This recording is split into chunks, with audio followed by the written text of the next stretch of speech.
السلام عليكم ورحمة الله وبركاته، يا رب تكونوا بخير.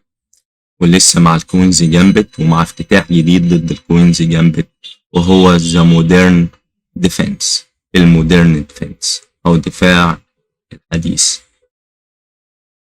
زي ما حضراتكم هتشوفوا دي 4، ودي نقلة المودرن، الافتتاح بتاع اللاعب الأسود أو الافتتاح بتاعنا.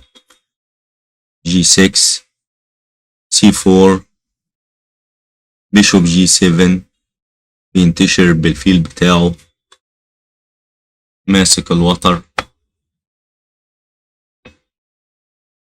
E4 بيسيطر على الوسط بالكامل الأبيض.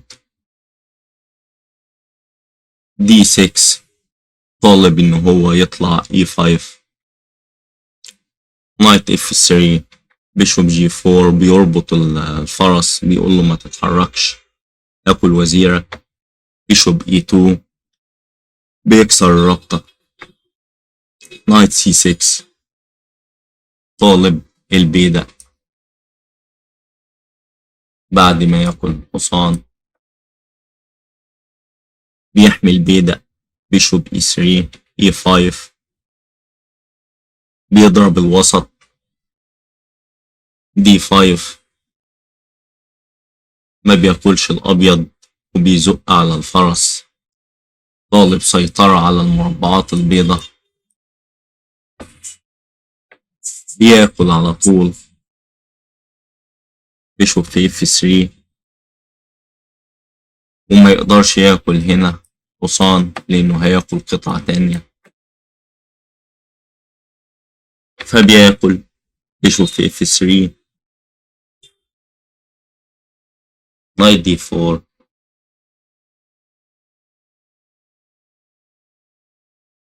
ناطط بالحصان. D4 في حماية الفيل والبيدق.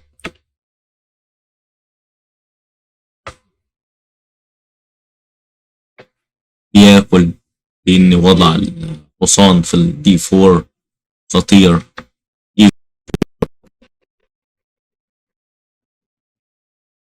نايت D2 طالب إنه يجي B3 ويطلب البيدق.